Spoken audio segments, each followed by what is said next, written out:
जय सद्गुरू जय श्रीस रेसिपीमध्ये आपलं स्वागत आहे। आजची आपली रेसिपी आहे ओली भेळ। त्यासाठी लागणारे साहित्य: मुरे, कांदा, बटाटा, कोथिंबीर, टोमॅटो, 0 नंबरची शेव, फरसाण, हिरवी मिरचीची पेस्ट, चिंचेची चटणी।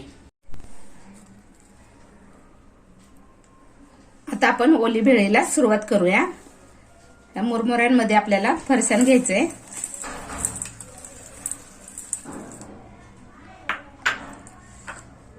कांदा घ्यायचा आहे,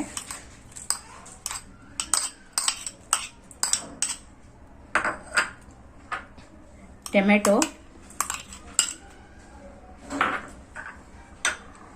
उकडून बारीक चिरलेला बटाटा, छान टेस्ट लागते ओल्या भेळीमध्ये।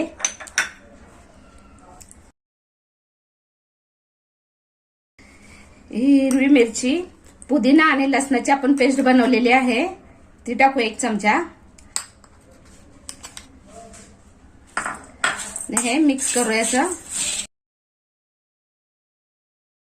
अशा चमचमीत आणि झणझणीत रेसिपीसाठी जयश्रीस रेसिपीला सबस्क्राइब करा, तसेच बेल आयकॉन दाबा।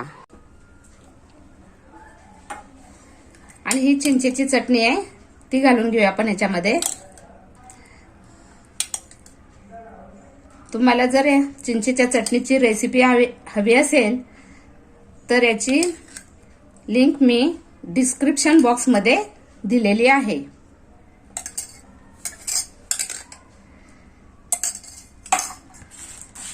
हे छान आपल्याला मिक्स करून घ्यायचं आहे।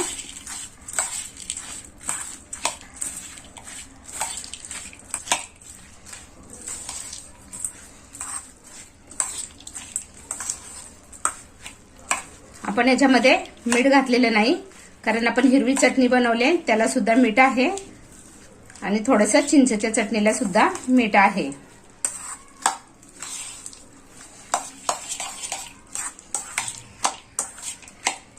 याच्यामध्ये तुम्ही तो लक्ष्मीनारायण चिवडा असतो ना, तो सुद्धा घालू शकता तुमच्याकडे असेल तर।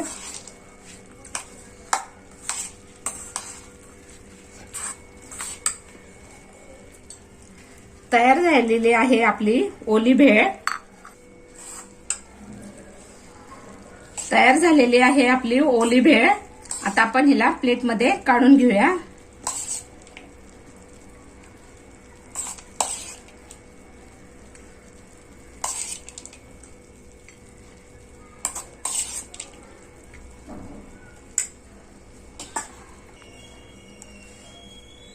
बरं, आपण याच्यावर आता कोथिंबीर गार्निश करूया।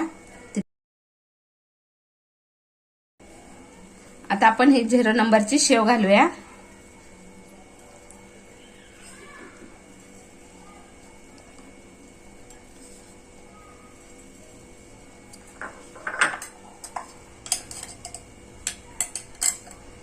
थोडीशी चिंचेची चटणी घालूया।